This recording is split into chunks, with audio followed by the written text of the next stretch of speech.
start with some of the banking issues we're dealing with on it. Will the deposits in every community bank in Oklahoma, regardless of their size, be fully insured now? Are they fully recovered? Every bank, every community bank in Oklahoma, regardless of the size of the deposit, will they get the same treatment that SVBP just got or Signature Bank just got?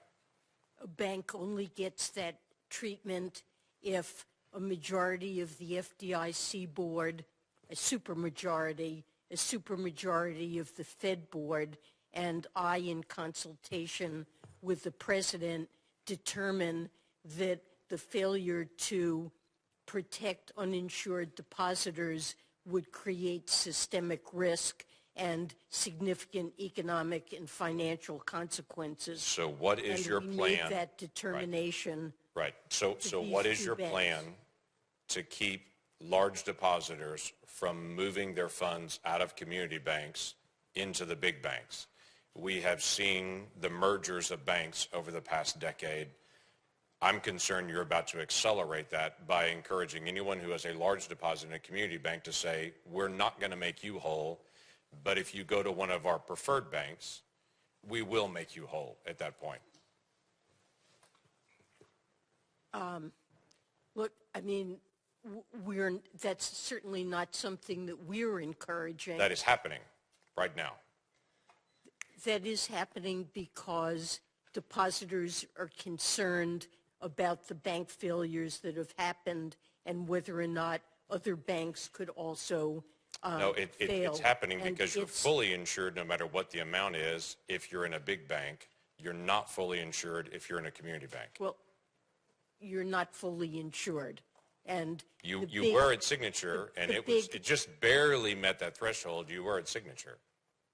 Well, we felt that there was a serious risk of contagion that could have brought down and triggered runs on many banks, and that's something, given that our judgment is that the banking system overall is safe and sound, depositors should have confidence in the system, and we took these actions. So there's a special assessment that's been done on community banks in my state and all banks across the country.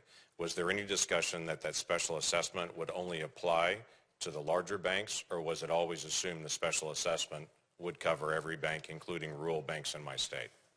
I think I'm not certain what the rules are around that.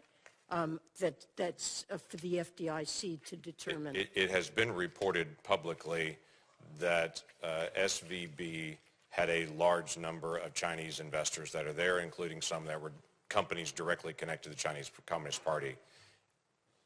Will those individuals, companies, entities, and investors that are Chinese investors be made whole based on assessments in my banks in Oklahoma? So what I'm asking is, will my banks in Oklahoma pay a special assessment to be able to make Chinese investors whole from Silicon Valley Bank? Uninsured investors will be made whole in that bank, and I suppose that could include foreign depositors, but I don't believe there's any legal basis to discriminate among uninsured. I get it, but I'm just saying my community banks are going to pay this additional fee. It is always fascinating to me as well, the conversation that taxpayers are being made whole in this, that taxpayers are not going to have any kind of consequence on this. I'm sure my bankers are going to be very excited to know they no longer pay taxes.